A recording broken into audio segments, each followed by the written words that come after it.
Imaginemos este escenario. Son las 3 de la tarde de un martes, los números de la empresa van genial, el sueldo a final de mes es más que decente, Ujú. la silla de la oficina es ergonómica y el jefe no es precisamente un tirano. O sea, sobre el papel, todo es perfecto. Claro, lo ideal. Y sin embargo, mirar la bandeja de entrada produce un nivel de agotamiento, un peso en el pecho, que no tiene ningún sentido lógico. Es como una especie de cansancio fantasma. Es un fenómeno interesantísimo y, a ver, cada vez más común en las empresas. Sí, ¿verdad? Totalmente. Es esa sensación de que, aunque el engranaje económico funcione a la perfección, hay algo fundamental que chirría en el fondo. Nos frustra un montón porque las métricas dicen que deberíamos estar satisfechos. Ya, pero la realidad nos cuenta otra historia muy distinta. Y desentrañar precisamente por qué ocurre ese cansancio fantasma es la misión de nuestro análisis a fondo de hoy. Eso es. Nos vamos a sumergir en unos extractos de un manifiesto de un autor llamado Khalil, que se titula El alma de la empresa integrada. Un texto fascinante, por cierto. Sí, pero, a ver, quienes nos escuchan deben saber que no estamos ante el clásico manual de negocios sobre cómo exprimir un 5% más de productividad o cómo reestructurar un organigrama. No va por ahí. Para nada. Es un texto que plantea un salto evolutivo. Articula, y además con muchísima base profesional, cómo los principios de la evolución humana pueden y deben aplicarse al entorno corporativo. O sea, trata de explicar por qué ese vacío del que hablábamos antes no es un fallo de quien trabaja. Exacto, no es culpa tuya. Es un error de diseño en la propia concepción de lo que es una empresa en sí misma. El objetivo que plantea Khalil implica un cambio de paradigma radical. Básicamente dejar de ver a las organizaciones como meras máquinas de hacer dinero y empezar a entenderlas como ecosistemas sociales, ecosistemas diseñados explícitamente para la evolución humana. Una visión enorme. Vale, vamos a desgranar esto, porque para entender la magnitud de esta propuesta creo que primero hay que mirar el modelo que hemos heredado, ¿no? Claro, el modelo tradicional. Históricamente hemos concebido la empresa casi como un motor de combustión. Al motor se le echa gasolina, en este caso el tiempo y el esfuerzo de los trabajadores. Ujú. Ocurre una explosión controlada y eso genera movimiento, es decir, genera beneficios. Y si la gasolina se agota o se quema, pues nada, se va al surtidor y se contrata más gente. El modelo mecanicista clásico de toda la vida, sí. Exacto. Y hay que ser justos con algo que el propio autor subraya para no caer en un buenismo ingenuo, digamos. A ver, una empresa necesita ser económicamente viable. Claro, evidentemente. Necesita facturar, tener procesos eficientes y crecer. Si no hay rentabilidad, el ecosistema colapsa y no hay más de qué hablar. Lógico. Pero la tesis del texto advierte que confundir esa necesidad básica de supervivencia financiera con el propósito último de la organización, pues es un error categórico. Claro, porque si volvemos a la analogía del motor de combustión, la gasolina no tiene sentimientos ni ambiciones. No le importa dónde va el coche. Justo. Pero la realidad es que nadie llega a la oficina dejando su humanidad colgada en el perchero de la recepción. La gente llega con una mochila enorme. Totalmente. Un deseo instintivo de que lo que hacen sirva para algo. Y ahí es donde entra esta redefinición del propósito. Si conectamos esto con el panorama general de las ciencias sociales, cualquier institución humana, ya sea una familia, una comunidad o una universidad, existe en el fondo para facilitar el desarrollo de sus miembros. Ujú. Lo que Khalil propone es que la empresa no está exenta de esta regla. Antes que una máquina económica, es un sistema social. O sea que su función más profunda es crear las condiciones idóneas para que las personas evolucionen. Exactamente. Esa transición de la máquina al ecosistema vivo me parece clave, porque un ecosistema prospera gracias a la complejidad de las partes que lo forman. Y aquí es donde el manifiesto se vuelve muy analítico. Sí, empieza a diseccionar. Propone que para entender cómo funcionamos dentro del trabajo, tenemos que descomponer lo que aporta el ser humano en 4 dimensiones muy específicas: el cuerpo, la mente, la emoción y el espíritu. Y fíjate que la forma en la que una organización decide gestionar o ignorar estas 4 dimensiones es lo que dictamina si estamos ante una trituradora de talento o ante lo que el autor llama una empresa integrada. Pues empecemos por la base. Vamos con las 2 primeras dimensiones que menciona el texto, que son el cuerpo y la mente. Vale. Khalil define la función del cuerpo de una forma muy directa. El cuerpo es lo que ejecuta. Cuando una cultura corporativa solo es capaz de ver esta dimensión, entramos de lleno en el territorio del trabajo a destajo. Ya, la famosa cultura de calentar la silla y echar horas. Eso es.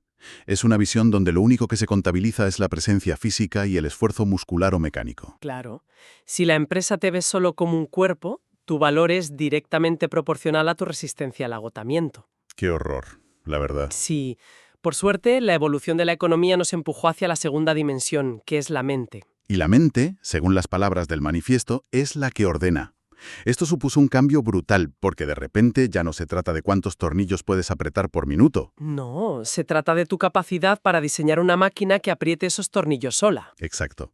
La empresa empieza a valorar el aprendizaje continuo, la estrategia, la resolución de problemas complejos. Se empieza a pagar por el criterio de la persona, no solo por su sudor físico. Pasamos del trabajador manual al trabajador del conocimiento. Las organizaciones descubrieron que integrar la mente permitía innovar, optimizar procesos y, escalar los negocios a niveles nunca vistos. A ver, perdona que te interrumpa, pero ¿me vas a permitir que haga de abogado del diablo un momento? Venga, adelante. Porque todo esto suena muy bien sobre el papel, pero en la práctica, si yo dirijo una compañía y logro tener un equipo que se deja la piel físicamente, o sea, el cuerpo al 100%, Ujú. y que además piensa de forma brillante, diseña estrategias impecables y resuelve problemas complejos, o sea, la mente al 100%. A ver, ¿no he ganado ya el juego corporativo? Entiendo por dónde vas.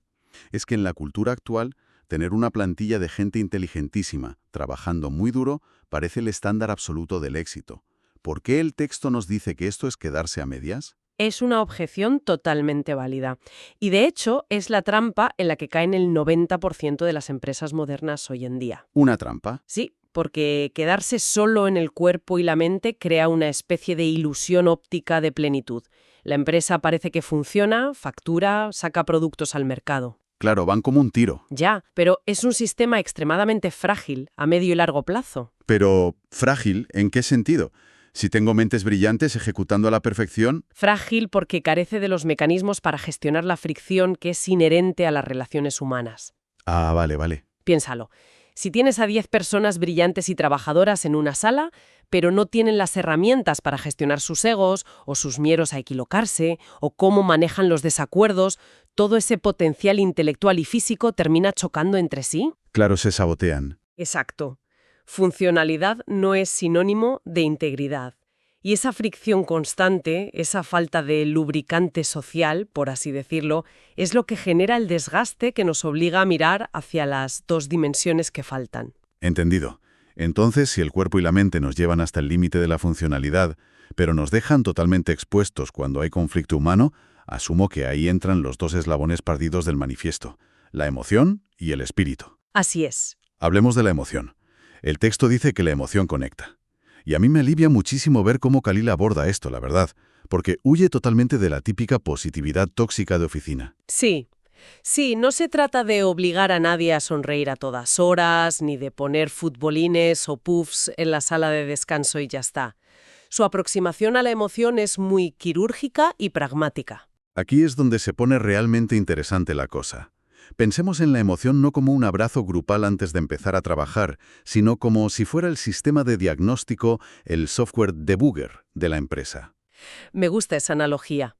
Si en un equipo de desarrollo hay un fallo grave en el código, pero el ambiente carece de seguridad psicológica, que es un elemento puramente emocional, el programador junior que detecta el error se callará por miedo a la bronca del jefe. Totalmente. La falta de un vínculo maduro oculta el problema hasta que todo salta por los aires.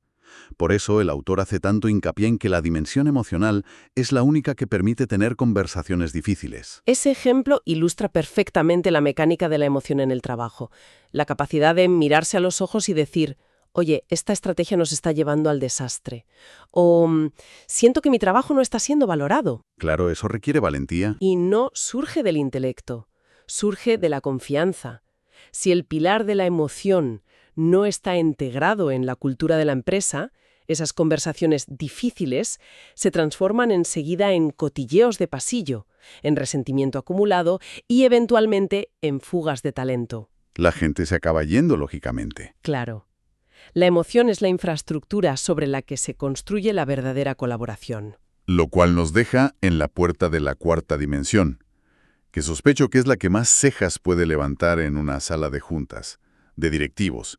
El espíritu. Sí, la palabra impone. A ver, si alguien está en su cubículo tecleando y recibe una circular de recursos humanos, diciendo que a partir de ahora la empresa se va a ocupar de su evolución espiritual, lo más probable es que busque la salida de emergencia pensando que le están metiendo en una secta corporativa. Y con toda la razón del mundo. Por eso el manifiesto establece una línea roja clarísima desde el principio. Menos mal.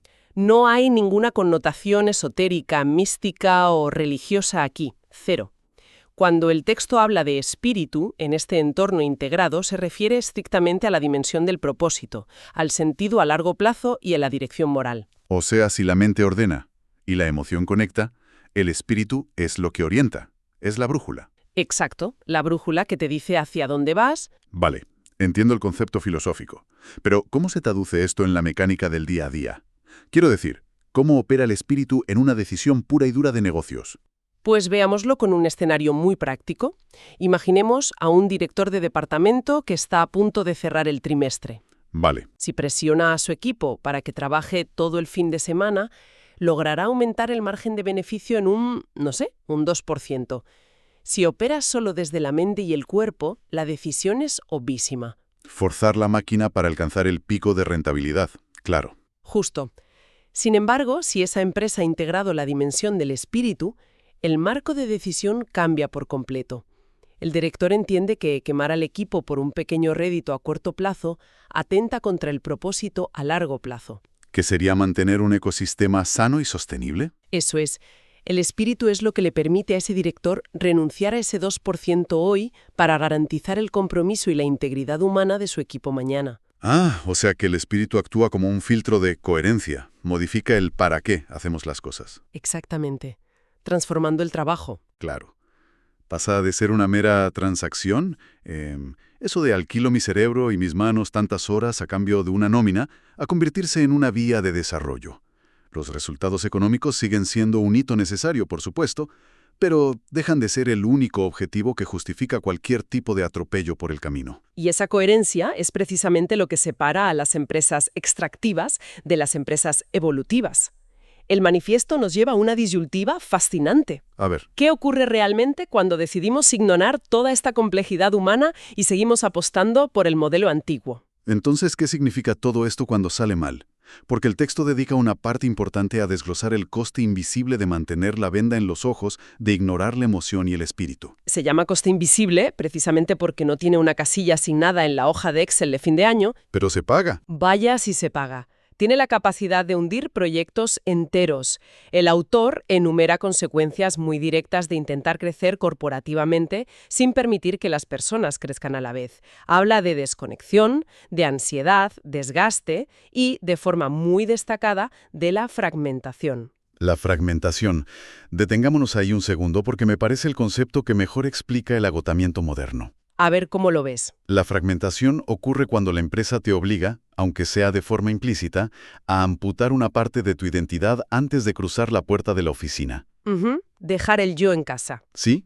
Te dicen, trae tu capacidad analítica y tu energía, pero deja tus emociones, tus vulnerabilidades y tu necesidad de que esto tenga sentido en el maletero del coche. Totalmente. Obligar a un ser humano a sostener esa división interna durante 8 o 10 horas al día requiere un gasto de energía mental gigantesco. Ese es el cansancio fantasma del que hablábamos al principio. No estás cansado por el volumen de trabajo. No, Estás exhausto por la disonancia cognitiva de fingir ser una máquina todo el día. es un análisis perfecto. Y la principal defensa psicológica que desarrollamos frente a esa disonancia tan bestia es el cinismo. Fíjate en la figura del empleado cínico. Todos hemos compartido reuniones con esa persona que se ríe por lo bajini cuando la dirección presenta los nuevos valores corporativos. Sí, el típico que resopla. O que hace comentarios sarcásticos sobre cualquier iniciativa. Y a ver, ese cinismo rara vez es una maldad innata de la persona. En la inmensa mayoría de los casos es el residuo tóxico de un idealismo decepcionado. Es una capa de protección. Exacto. Es la armadura que se pone a alguien cuando ha comprobado 1000 veces que a la organización le importa un rábano su dimensión emocional o espiritual. Al final piensa, pues me limito a ejecutar, cobro a fin de mes y me desconecto. Y el problema es que el cinismo es letal porque es contagiosísimo e imposibilita la innovación. Claro, en un ambiente cínico nadie propone nada nuevo. Nadie. Ahora bien, lo fascinante aquí es que el texto contrapone este escenario tan desolador con un concepto que llama el rendimiento natural. Rendimiento natural. Sí, históricamente el alto rendimiento se ha entendido como algo que hay que extraer por la fuerza, un gerente empujando a su equipo, estableciendo cuotas inalcanzables, usando el miedo al despido como acicate. Básicamente exprimir el limón hasta que no quede nada. Pura fricción constante. Eso es. Pero el enfoque de la empresa integrada sugiere que cuando alineas el cuerpo, la mente, la emoción y el espíritu, el alto rendimiento deja de ser una imposición externa, se convierte en un subproducto orgánico. Ah, me gusta eso. Pensemos en un árbol frutal, un manzano. Un agricultor no se pone a gritarle al manzano exigiéndole que produzca manzanas un 20% más rápido, ¿verdad? Sería absurdo. Lo que hace es nutrir la tierra, asegurar el agua, apartar las plagas. Las manzanas son la consecuencia natural de un ecosistema sano. No hace falta forzarlas. Qué buena analogía. En un entorno laboral donde tienes la seguridad de expresar que te has equivocado sin que te corten la cabeza, donde entiendes perfectamente el propósito de tu proyecto y donde tu esfuerzo físico y mental se valora de forma íntegra, es que la excelencia surge sola. No hace falta un jefe microgestionando cada coma de un informe, porque el equipo ya tiene una motivación intrínseca. Y fíjate que los resultados económicos que se consiguen bajo este modelo no solo son mejores, sino que son sostenibles en el tiempo, porque no dejan un reguero de trabajadores quemados a su paso. Ya, y esto nos empuja inevitablemente a repensar el debate actual sobre el futuro del trabajo, ¿no crees? Porque llevamos años atrapados en una discusión súper cuantitativa. Unos defienden la semana laboral de 4 días para trabajar menos horas y otros defienden la cultura del esfuerzo constante y las jornadas interminables. Sí, es un tira y afloja constante de horas. Pero ambos bandos siguen midiendo el trabajo con la misma regla mecanicista del tiempo. El autor de este manifiesto eleva el debate y propone que la solución no pasa necesariamente por la cantidad, sino por una transformación existencial de la calidad. Es un cambio de paradigma total. O sea, no se trata solo de trabajar menos o trabajar más, se trata de trabajar mejor. Y en este contexto, trabajar mejor significa operar con una presencia real, con claridad mental, integrando nuestra humanidad completa y sabiendo que hay un propósito detrás del esfuerzo. Lo cual redefine desde los cimientos lo que significa ser un líder hoy en día. ¿Tú crees? Estoy segura. Según esta visión, la misión de un directivo en una empresa evolucionada ya no es maximizar el valor de las acciones a costa de absolutamente todo lo demás. A ver, sigue habiendo un deber económico, sin duda. ¿Eso no desaparece? Pero el mandato principal se amplía muchísimo. La empresa asume un rol formativo, se convierte en una fábrica que produce no solo bienes o servicios, sino también bienes intangibles que son vitales para la sociedad. ¿Cómo cuáles? Pues produce conciencia, forja el carácter de quienes trabajan en ella, cultiva la responsabilidad y genera vínculos maduros. O sea, es concebir la empresa casi como una escuela de desarrollo humano por la que te pagan por asistir. Exacto. Y el texto es tajante al afirmar que ahí, en esa intersección entre la rentabilidad y el crecimiento personal genuino, es donde empieza el verdadero liderazgo. Hemos pasado de gestionar recursos humanos a cultivar seres humanos. Que es un desafío colosal, ¿eh? Implica desmontar siglos de inercia corporativa donde la separación entre lo personal y lo profesional era un dogma intocable. Ya te digo. Pero al mismo tiempo, el nivel de claridad que aporta este análisis explica por qué tantas iniciativas de bienestar corporativo fallan estrepitosamente. Regalar días libres o pagar suscripciones al gimnasio no sirve absolutamente de nada si el núcleo operativo de la empresa sigue tratando a las personas como piezas de recambio. Desde luego. Pues nos vamos acercando al cierre de nuestra inversión en este manifiesto tan provocador.